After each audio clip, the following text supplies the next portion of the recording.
Rekod tanpa kalah mahu dipertahankan. Luaskan kuasamu menjadi sandaran Harimau Selatan. Dewas kali pertama nyata memberikan. The Boss Gaurus kini mencari penawar di tempat lawan. Kini kedua pasukan bersiap sedia untuk berdepan dengan kemenangan menjadi keutamaan. Apakah Harimau Selatan akan terus mengaum di laman sendiri atau The Boss Gaurus akan bangkit kembali? Semuanya akan terjawab malam ini.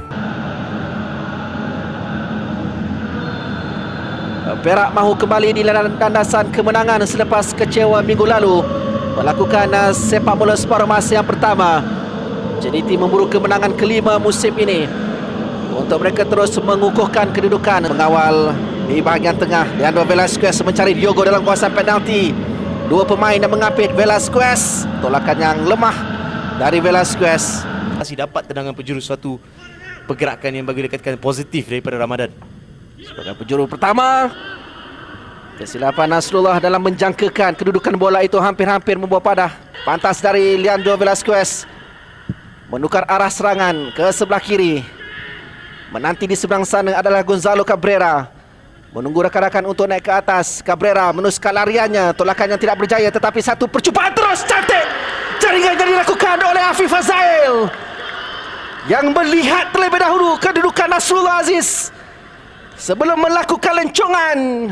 Afif Fazail mungkin berada pada peak permainan beliau. Sekali lagi beliau sedang menunjukkan kematangan, ketenangan dan execution yang begitu baik. Tiada peluang untuk Nasrullah.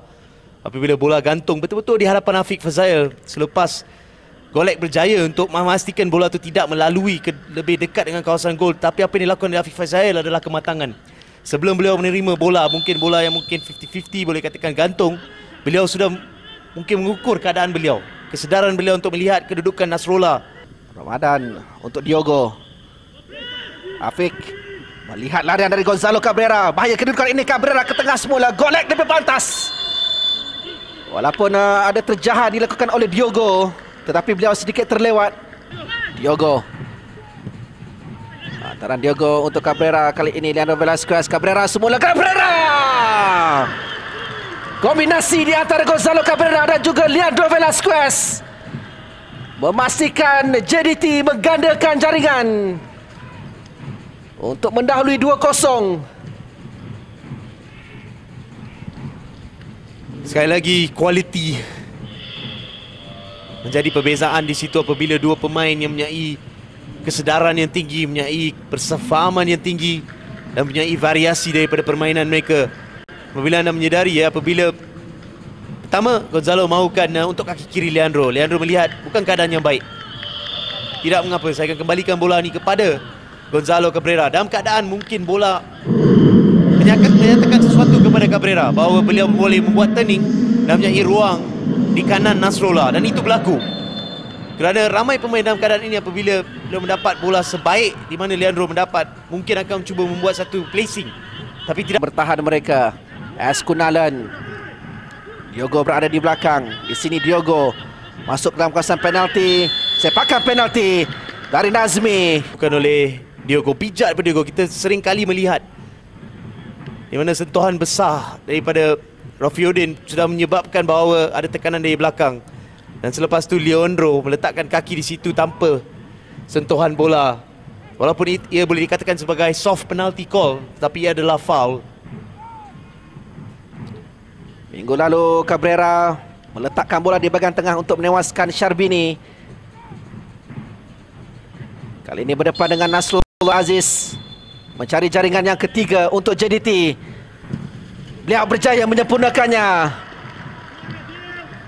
Untuk Joe Darul Takzim berkeyakinan melangkah masuk ke bilik persalinan dengan kelebihan 3 jaringan. Mereka dibolesi 2 kali, tapi selepas mereka menjadikan 3 gol. Tapi kali ini pada minit ke-44 dengan penjurahan yang tenang daripada Gonzalo Cabrera, mereka sekali lagi berjaya menjadikan 3 gol dalam separuh masa pertama.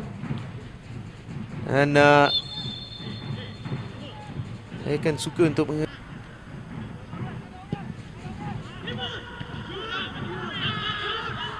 Ramadan, gol yang keempat.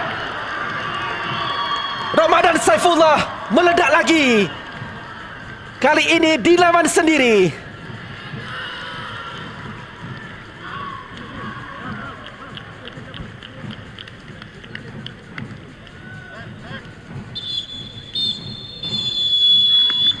Ya, mungkin apa yang diminta oleh Gillem daripada Nasrullah adalah di manakah beliau berada ketika ledakan yang dilakukan oleh Ramadan.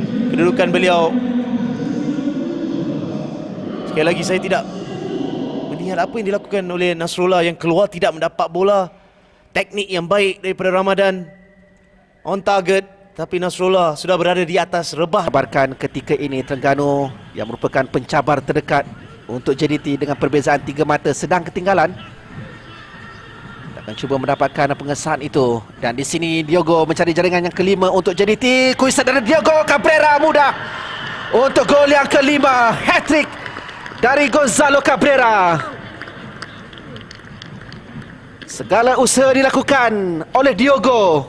Beliau terjatuh. Kuisan yang sempat dilakukannya dan ditolak masuk oleh Cabrera.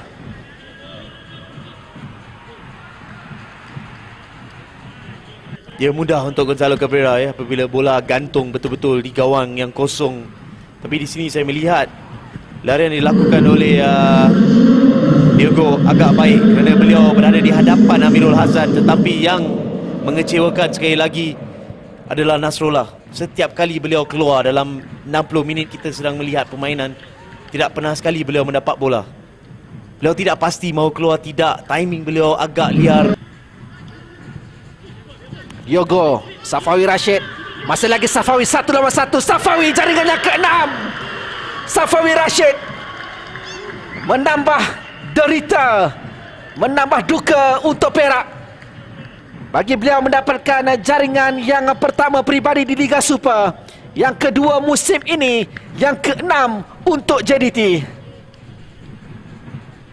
Ya, kalau nak kembali sekali lagi kepada rekod jaringan Diogo, tidak begitu banyak. Tapi ini adalah aset beliau. Beliau menjadi mungkin glue kepada permainan JDT apabila beliau membuat satu hantaran yang begitu awal. Beliau menyedari larian pantas sudah dilakukan, sudah dimulakan oleh Safawi Rashid. Dan dengan kepantasan, kekuatan beliau dan keinginan beliau untuk memastikan beliau berada dalam situasi yang terbuka. Apabila beliau sudah menyedari antara mungkin kelemahan terbesar Nasrullah adalah beliau tidak di separuh masa yang kedua. Namun ada ruang yang boleh digunakan oleh Akia Rashid untuk masuk ke dalam kawasan penalti. Dan Akia jaringan yang ke-7. Belum sempat Satya melakukan sentuhan pertama. Pintu gol Perak polos lagi. Nasrullah tertewas 7 kali malam ini.